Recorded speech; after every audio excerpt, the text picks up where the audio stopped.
Okay, this is the lecture for European history for Friday, the 4th of February, 2022. And we have gotten to the end of our lessons on theoretical socialism.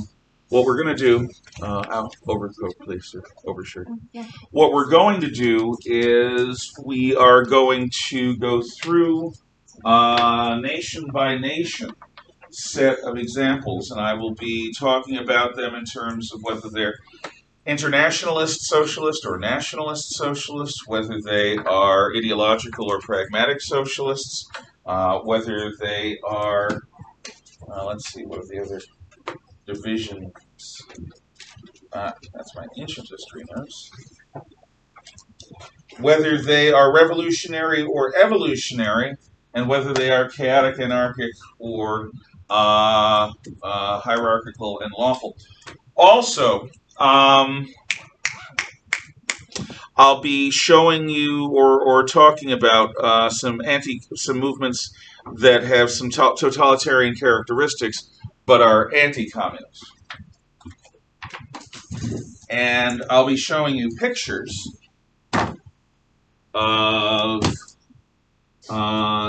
important commies over the years. Let's see. History. Guess I'll just do it this way. Okay. So, we start out with Karl Marx, who is the theoretical founder of socialism. Without Marx, there is no Marxism. We then have Friedrich Engels, his financier and partner, who gets co-authorship credit for the Communist Manifesto. Already gone through now. Okay, here is Vladimir Ilyich Ulyanov. Vladimir Ilyich Ulyanov is the younger brother of one of the assassins of Tsar Alexander II. Tsar Alexander II, autocrat of all the Russias, was Tsar at about the time of the American Civil War in the 1860s. And paradoxically or parallelly, like Lincoln, Alexander is known as a great emancipator. President Lincoln is the great emancipator in American history because he, during the Civil War, frees the slaves. First in enemy territory, then throughout the United States. Emancipation is when you free slaves. Most of the people of Russia and its subject territories were peasants. Serfs, actually. A form of peasantry that most Central and Western European societies had abolished. Remember, the distinction between peasants, serfs, and slaves in the Middle Ages is that peasants could actually own land under their lord, and peasants could make some money, peasants could decide who they want to marry, peasants had certain rights to travel. Serfs were effectively slaves. The only difference between a serf and a slave is that a serf was not portable. You can sell a slave's children out from under. You can sell a slave's wife or husband, to the extent you even recognize them as having the capacity to marry. Serfs are slaves that come with the land, like leather bucket seats come when you buy a luxury car. And so most of Russia's population, by far, were serfs. Tsar Alexander II frees the serfs. This inspires a number of Russians to talk of reform. But Alexander the Great understood, or not Alexander the Great, Alexander II understood that to reform Russia was going to be an evolutionary process, and he only had certain limited ideas about that. So Alexander's reforms, which include freeing the serfs, actually inspire a number of radical movements within Russia, including communists and socialists, to demand more. as if pressuring the Tsar to be more reformist will make the Tsar more reformist. And when he refuses, they kill him. Vladimir Ilyich Ulyanov's older brother is one of the Tsar's assassins. And this strongly affects young Ulyanov, who becomes deeply committed to overthrowing the Romanov dynasty. Lenin becomes the leader of the Bolshevik wing of the Russian Communist Party. Now, the Russian Communist Party is part of the Comintern, the Communist International, which is a group coordinating communist parties worldwide to try to foment global revolution. The Russian delegation to the Comintern has a few factions. I could go into detail, but leave it to say there are two factions that really come to mind. And they have paradoxically opposite names. The Mensheviks, which is a variant of minority, are socialists who believe in democracy within the party. What that means is that Menshevik socialists, who are communists, Menshevik communists, believe that within party circles you can have committees that have real debates, that wrangle over policy, and in the end, the majority votes on the committee, and that leads to the policy. So Mensheviks, minoritarians, are much more open to the idea of a free-thinking communist within the party, taking part alongside revolutionaries who don't necessarily agree on every single point. Lenin leads the Bolshevik wing, and by various Russian communists, he's called the Robespierre of Russia, which is not a compliment, even among revolutionaries. The Bolsheviks have an iron paramilitary discipline where any pretense towards democracy is mere window dressing. The leadership of the party decides everything. So just like a general on the battlefield makes determinations about how movements will move and fight on that battlefield, Lenin and his Bolshevik associates in leadership make decisions for the entire party. Now, the reason the names are paradoxical is they were taken, and again, leftists are really good at warping language to suit them. There's one conference of the Communist Party of Russia where Lenin's party is in the majority, out of several meetings where the Mensheviks were in the majority. But because of that one meeting, Lenin and his crew muckle onto the term Bolsheviki, which means the majority. And as such, they're called the majoritarians, even though they are a minority in most years within the Russian Communist Party. But numbers don't matter much. Lenin is exiled in Switzerland when the Great War begins. Lenin works from Switzerland to try to deal with the problems of a communist party that was against the war. This is unusual. Most parties in Europe, socialist and otherwise, were for the war, not the Russian Bolsheviks, not the Russian Communist Party. The Germans actually take him in 1917 from Switzerland after Tsar Nicholas II abdicates. And like a disease virus, they inject Lenin into Russia's body politic. Lenin ends up leading a successful revolution in October, Old Style, November, New Style. This is the other way. Yeah, it's November, New Style. Of 1917, the Bolshevik Revolution, which itself is relatively bloodless. But what follows is the Russian Civil War. The Germans and a half dozen or more Russian factions are all vying for control over the remnants of the Russian Empire. Lenin's party dominates the center of Rodina, which is the motherland, and Moscow and its regions. So Lenin's party has the center of the country. It also has St. Petersburg, and as a result, it controls the industrial centers. In Siberia, in South Russia, in the Baltic states, in Finland, in Ukraine, there are a bunch of forces, and up in Archangel in the north, there are a variety of white movements and green movements and even black movements that are fighting the Reds. Lenin changes the Bolshevik Revolution from a broad socialist movement into a militarized totalitarian police state. He calls it war communism. And everything in Russia has to be decided, every important issue, by Savnarkov, which is Lenin and the senior leadership of the Bolshevik Party. Every ally of the Bolsheviks has to either completely knuckle under to Bolshevik policy or they get wiped out. The biggest example is the largest political party in Russia at the time of the revolution are the Socialist Revolutionaries, who aren't communists, they're the peasant party. And at first, Lenin gives them lip service. But when the Socialist Revolutionaries start questioning Lenin's preference for cities and urban workers, they get slaughtered. So he is the first communist dictator in human history. And he rules Russia with an iron fist through the early 1920s.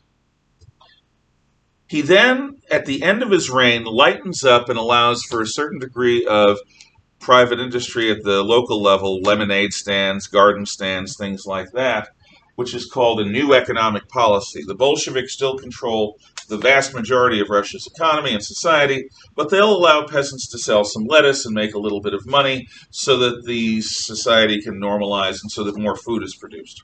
He then has a stroke and is replaced after a series of inter-party squabbles by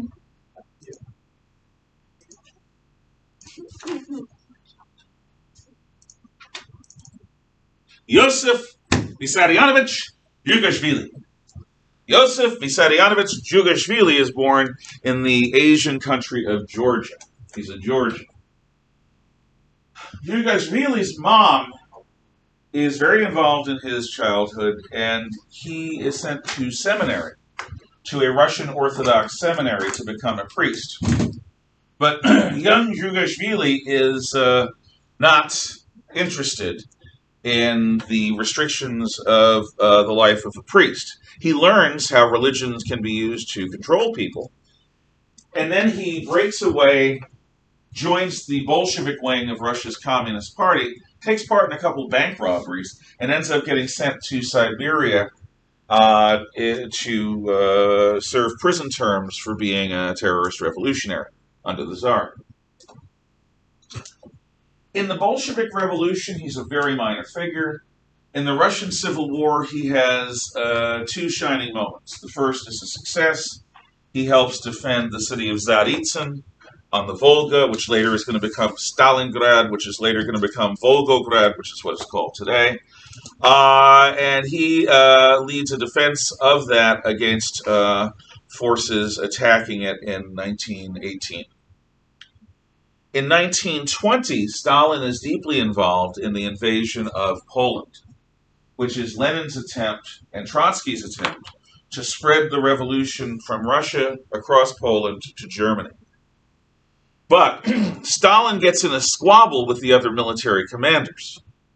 And in that squabble, forces are diverted away from the main attack at Warsaw for the city of Lublin, I think, which is also known as Lvov or Lviv. Lemberg, different. In any event, Stalin diverts forces because it's his forces attacking Lemberg, and the main thrust at Warsaw is therefore weakened.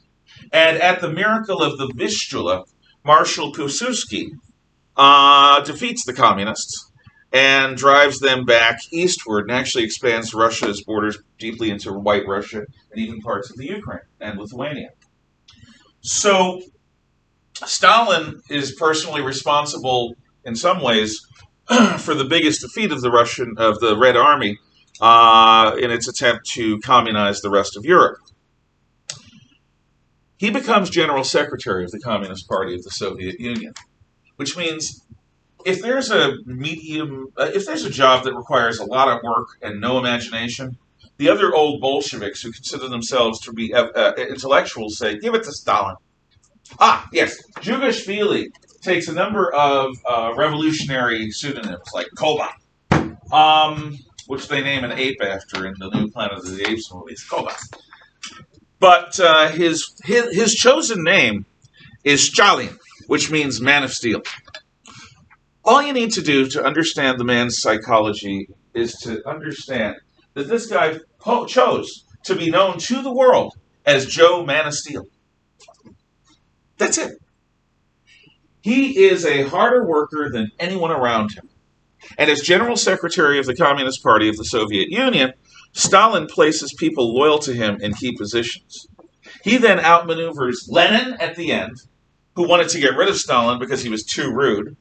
He outmaneuvers a bunch of other Bolsheviks who did a lot more, including Trotsky, Zinoviev, and Kamenev, and Bukhari. Names that'll make more sense later. And Stalin, by 1929, is the overlord of Soviet Russia. Stalin then uses that power to forcibly collectivize all farms, creating a man-made famine in the Ukraine that kills 20 or 30 million people. Man-made famine, caused by combining the farms into communist-led plantations. He then does the same thing to industry in early 1930, called his first five-year plan. And Stalin's five-year plans communize everything from coal mining to steel production. They don't work. This system of central control does not work. You can demand a certain set of production figures. That doesn't mean they're going to happen. So how does Stalin explain the utter failure? Actually, he was 29 when he started his first five-year plan. How does Stalin explain to the rest of the Communist Party, let alone to the Russian government and people, why the collectivization of agriculture and the five-year plans controlling industry produce failure and starvation and dislocation? And he says, foreign spies, counter-revolutionaries, and saboteurs. Trotskyites all, because Trotsky is his big bête noire. He's his big rival. So Stalin says it's traitors that have stymied our plans. And so he unleashes the Great Purges, which are attacks on fellow communists that cleanse the party of anyone that is not completely lockstep loyal with Stalin, along with being deeply unimaginative. Stalin particularly targets the old Bolsheviks, who thought they were superior to Stalin intellectually. Well, they end up gulagged and executed, and some of them both. And the Russian and the Red Army. The creative minds within the Red Army are actually ahead of the curve in terms of a lot of military reform ideas, but it's those creative thinkers that Stalin doesn't trust, and they get targeted for execution en masse or for being gulagged. Consequently, when World War II comes, Stalin's Red Army falters when it tries to attack Finland, and it's humiliated. Now, World War II begins because Stalin calculates the West can't stop Hitler. So Stalin teams up with Hitler to split Eastern Europe. Without Stalin, World War II would not have begun, as it did. This man caused the Second World War as much as Adolf Hitler did. Has to do with my mustache and bald-headed theory of history. Stalin and Hitler both had mustaches. So did Kaiser Wilhelm. Figure it out. So Stalin and Hitler were teammates, but Hitler didn't respect the Red Army because it wasn't worthy of respect. So in June of 1941, Hitler invades Russia, and Stalin hides in his room for a few days, convinced that his own people will kill him because he was so wrong about Hitler. See, Stalin had people thrown in the gulag and tortured for suggesting that Hitler was about to invade Russia. He called them saboteurs, traitors, and warmongers. And they turned out to be right, and he turned out to be wrong. But I guess when you purge as many communists as Stalin did, any communists with backbone or with integrity are already dead. So actually, the slavish followers of Stalin were looking to him for orders, even though he's the man that brought Russia to this point. Hitler gets within eyesight, his troops get within eyesight of the Kremlin's Onion Dome, St. Basil's Cathedral, but the Russian winter stops them, and the Great Patriotic War It turns in the East in the bloodiest battle in human history, the urban battle of Stalingrad, the same city that he defended back in 1918. From Stalingrad to Berlin, in 1943, 44, and 45, the Red Army drives and conquers Germany from the east as Allied armies come in from the west. The Russians take the highest casualties in the Western world. The Chinese take as many casualties roughly in the east, or maybe almost as many, maybe more, I'm not sure. It depends on how you measure the Chinese war, whether you measure it from 31 or from 39 or whatever, 37. I'm babbling. Stalin then takes Russia's Red Army and its victory over Nazi Germany and converts it into control over Eastern Europe and part of Central Europe. The Iron Curtain settles from Stettin on the Baltic to Trieste in the Adriatic, and everything east of there is under the iron rule of Stalinist communism. Stalin dies in 1953, leaving a legacy of Russia that is now militarily, in many ways, as strong as the United States, in some ways stronger. Like the United States, it's the only nation in the world to have not only atomic bombs, but hydrogen bombs. Stalin was the man who agreed to the Korean War to test Western resolve. And so he dies. Let's see what's next. Okay. Now,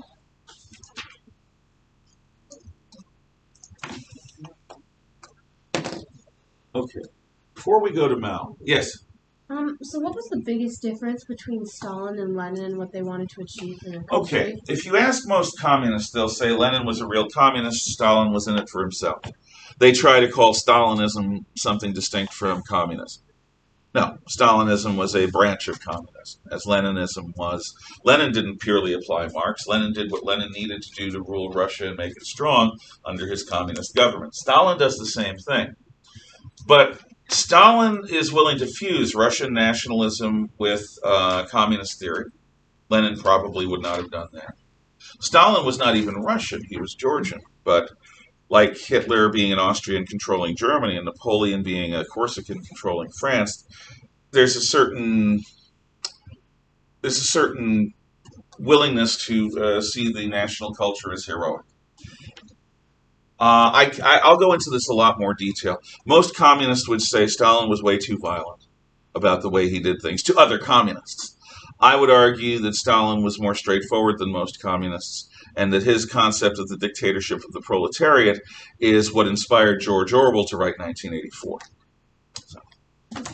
The Germans, where communism was supposed to take over, were led by, you don't need to remember his name, but I'll tell you, Karl Liebknecht and Rosa Luxemburg. So the Germans have a female as well as a male leader of their Communist Party, which is named the Spartacists in the period right after World War I. The Spartacists tried taking over various places in Germany, and in southern Germany, in the state of Bavaria, they actually take over for a few months. There's a Bavarian Socialist Republic for a while, or Soviet Republic, sorry, inspired by Russia. But when the Spartacists tried taking control of Germany, former veterans known as the Freikorps and others crushed them with the connivance of the government. So the Spartacists do not take over Germany. The Germans do not have a communist revolution. The closest they come is when Russian tanks imposed communism on Eastern Germany after World War II. So the Spartacists fail. Leninist and Stalinist communism, I've already sort of explained. The Comintern, from the time of the Bolshevik Revolution, meets in Moscow. And there are people who, in the anti-communist movement here, talk about, quote, the international communist conspiracy. And a bunch of left-wingers who say, oh, you're just afraid of communism, you're a communophobe. Well, there is an international communist conspiracy. The Comintern, later known as the Cominform, runs it. The Communist International, that's what Comintern stands for. The Communist International is a committee run from Russia after Russia becomes communist to bring worldwide revolution. There were at least 2 American communist parties that joined it. And one of the first things the Comintern did as regards America is insisted that those two communist parties that hated each other merge. So the Comintern is the international communist conspiracy. It is the attempt by communists to take over the world. Next, we go to this guy. Mao Zedong, the greatest mass murderer in human history, bar none. Killed more people than anyone. Now, Genghis Khan probably killed a higher proportion of the human race, but in terms of sheer numbers, 80 to 120 million Chinese murdered in peacetime because of this guy's policies. He also never had dental care, so his teeth rotted out, and it was horrible. If you ever see pictures of him with his mouth open, it does not look good.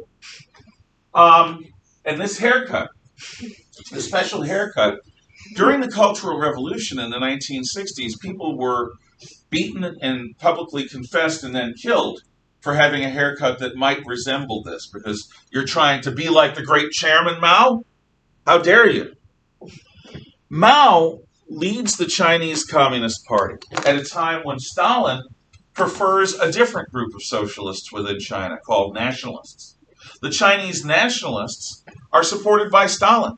The Chinese nationalists in 1927 Shanghai slaughter the communists all that they can find. And Stalin says, okay, because he thinks the Chinese nationalists will bring socialism to China more quickly than the Chinese communists. Mao leads the surviving communists away from the coast in what is called the Long March, which is the great heroic moment of the Chinese Communist Party.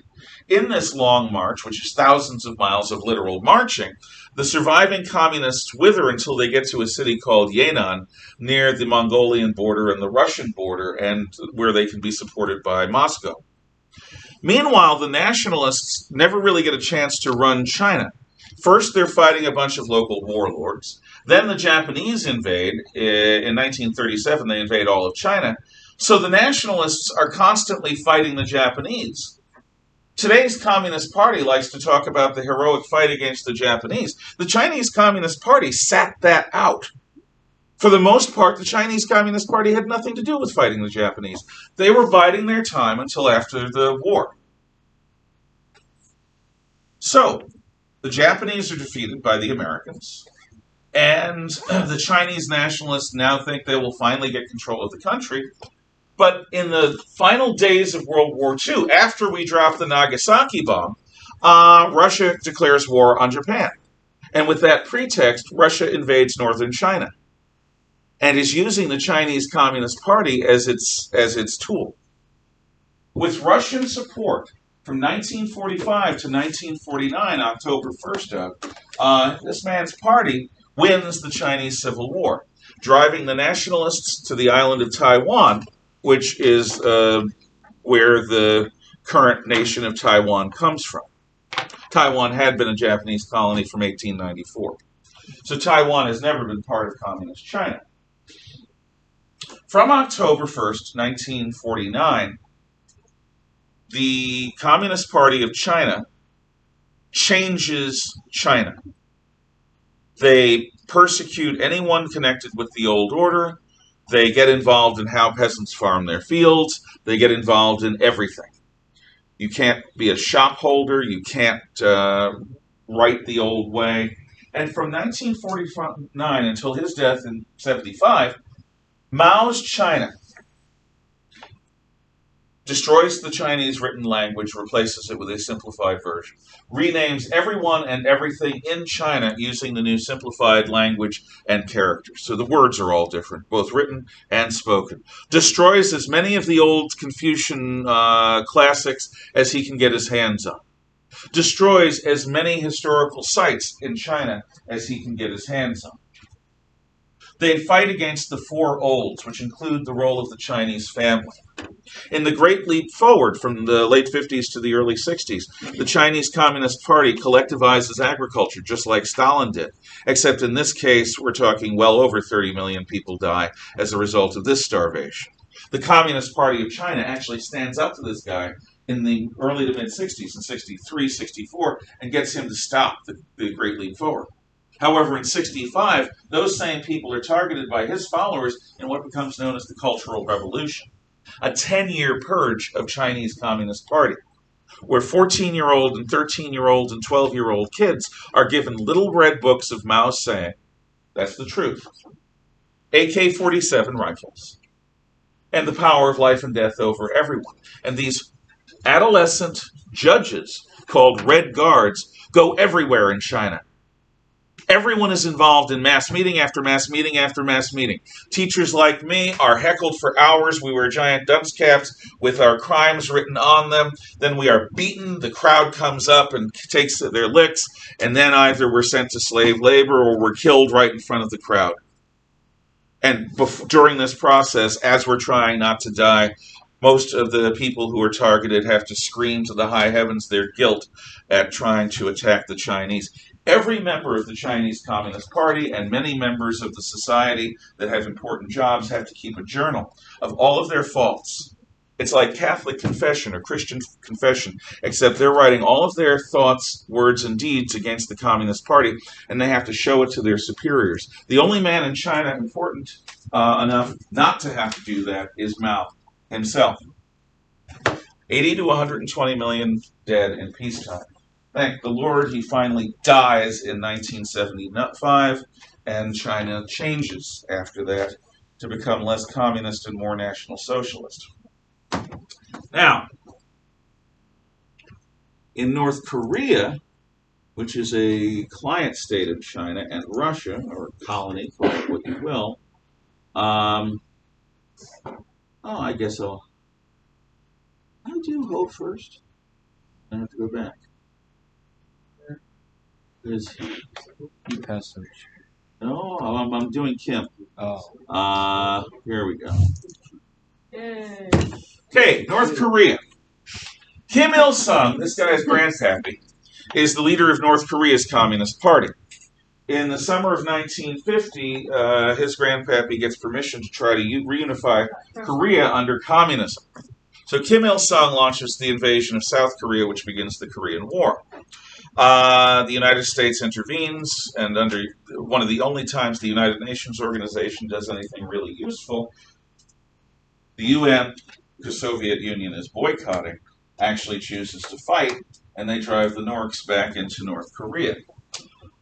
This war goes on then for another 2.5 years as the Chinese and North Koreans determine whether America will bleed to prevent South Korea from being conquered. We prove we will, and we'll kill 10 or 20 Chinese for every one American that dies to do it, which we do in the later stages of the Korean War. So the piece is North Korea remains communist, South Korea remains free. Kim Il-sung dies in the 1990s, replaced by Kim Jong-il.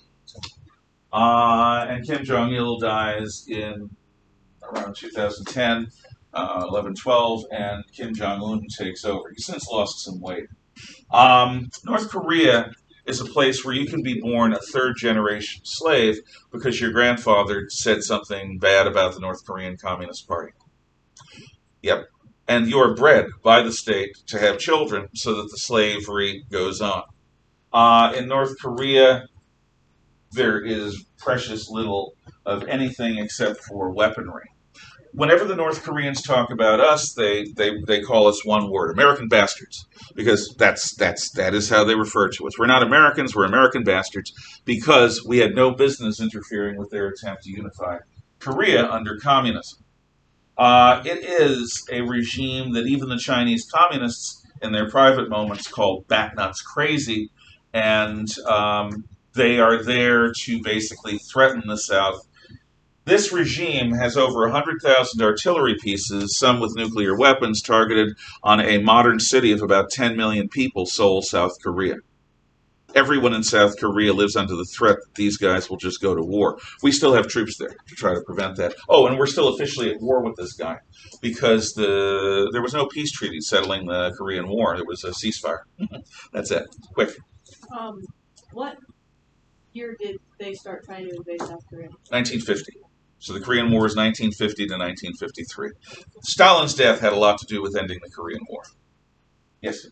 So North and South Korea were split up before that. They were split up. correct? Korea had been a Japanese colony since 1894.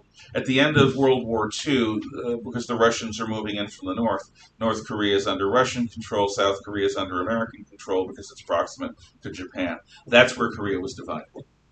But was there, like, what point in time was it just like one whole It was a single Japanese colony.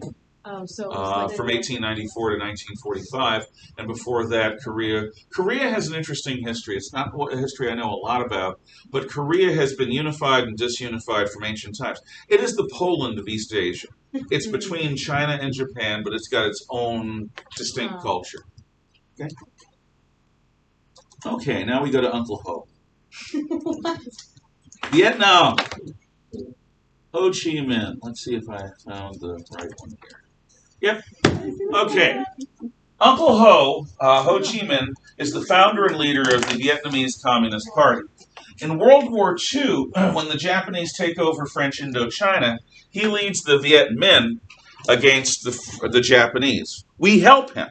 We help the Viet Minh learn how to fight a guerrilla war. We help teach him how to fight a guerrilla war. The Soviets, they don't help that much, but they help in spirit because they're all commies together. After the Second World War, even though France lost, France is considered an ally, and France demanded it get its colonies back.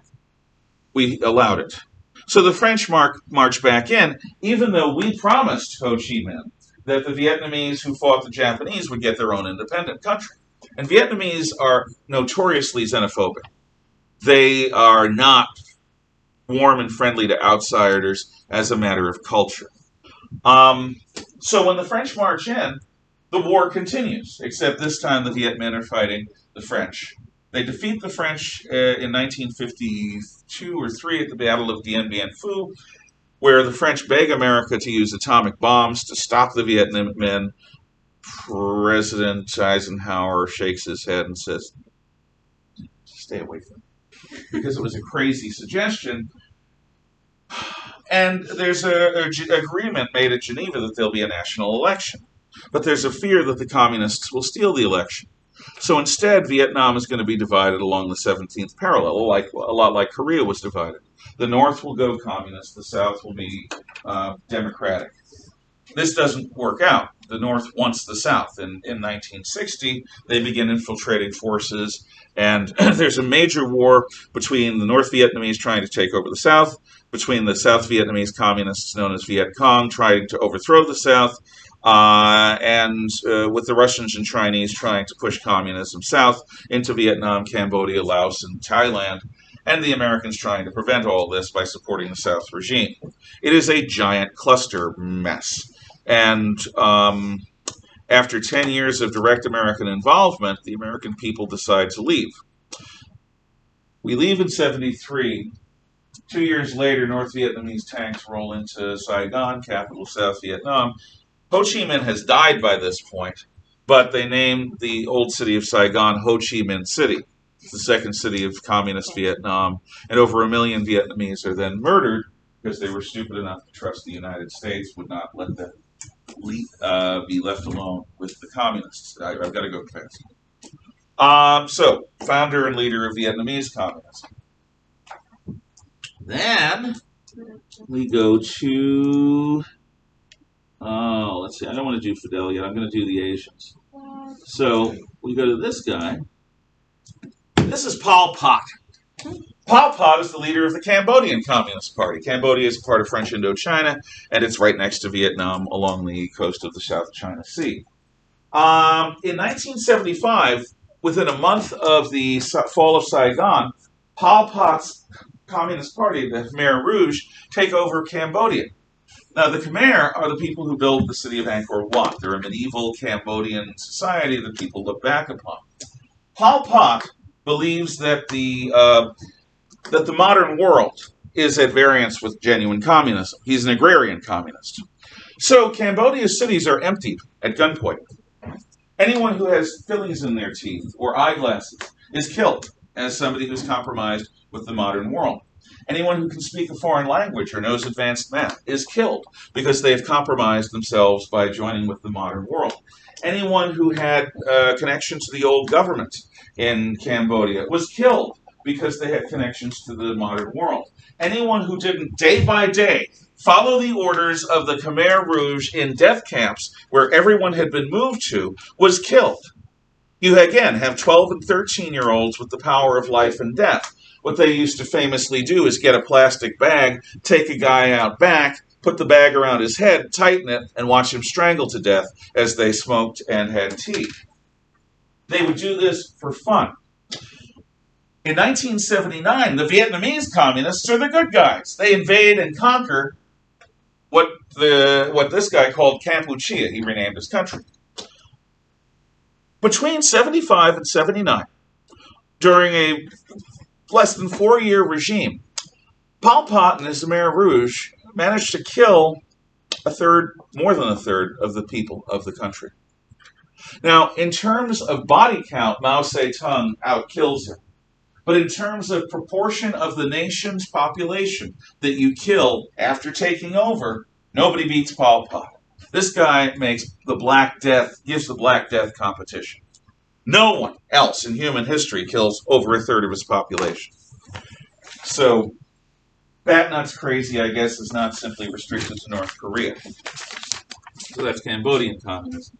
I'm going to try, please keep your questions very brief and to the point. Haley, you were first. I just think it's interesting how, like, the north of any area that's at war always goes to the south, or the south. Yeah, there is that connection there, and part of it is just where Russia is. Yes. So, since Pol Pot was in power, he obviously had to be more advanced than someone who was living in a gregarian society. So what was he hoping to achieve? Was he then hoping... He actually renamed the dating system. It was the year zero when he took over. And he was going to restart society, like a cold restart on your computer. He was going to completely restart human civilization in Cambodia, in Kampuchea, and make of it a genuine collective, like a human hive. Quite really. Okay. Hey, está Fidel Castro, baseball player.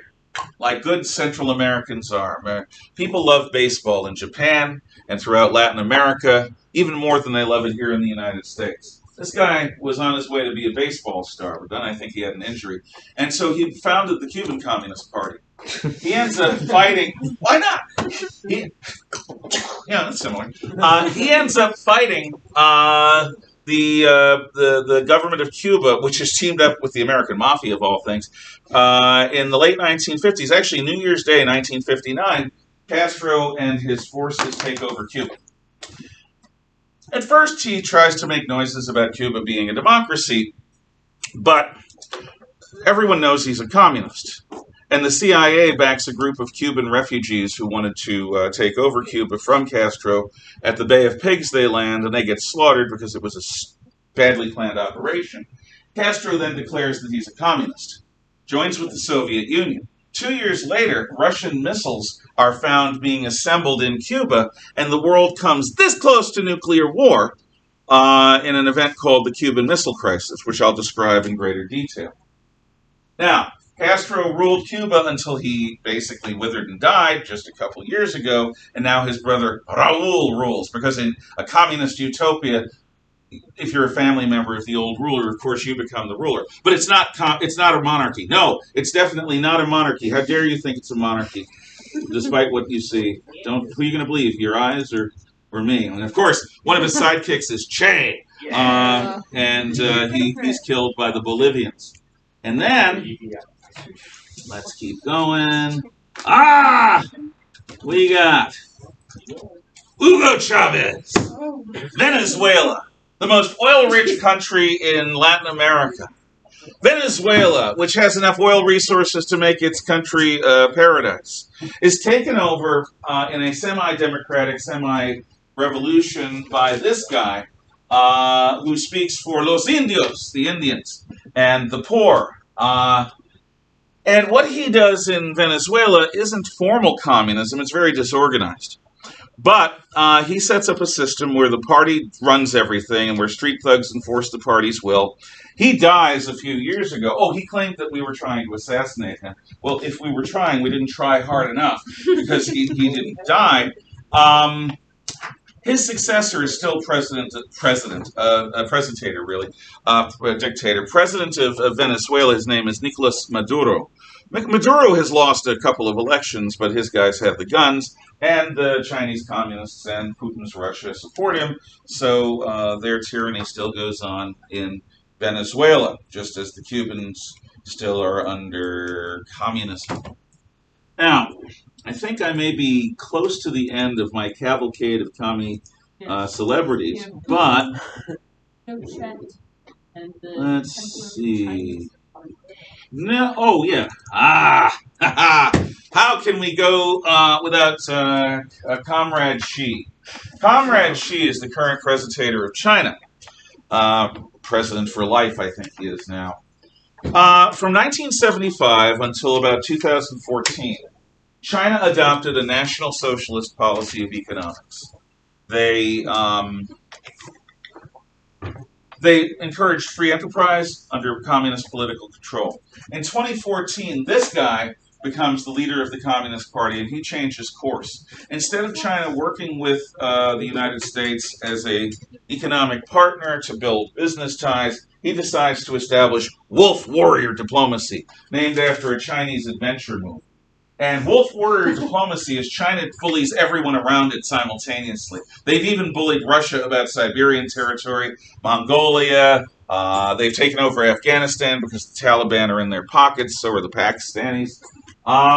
They threaten Vietnam. They try to control the South China Sea. They threaten the Japanese. They threaten the Koreans. He threatens everyone, including us. And today is the opening day of the Winter Olympics in Beijing. Yay. A political farce run by a man who's been committing genocide not once, but at least twice. Now, he's committing genocide against the Uyghurs of Xinjiang in northwest China. He's been committing cultural genocide against the Tibetans in southwest China. He's turned Hong Kong into a giant prison, and he's threatening to invade Taiwan. Now, I haven't talked about Hitler or Mussolini or any of them, but understand National Socialism, so study the list. You're going to be responsible for all of that on Monday when you have your Chapter 22 turned in, you take your Chapter 22 quiz, and you take your commie quiz. Questions? Commie quiz questions. Our quiz? Commie quiz. Okay. Then we're set. Tell us You should watch the exactly video. every question.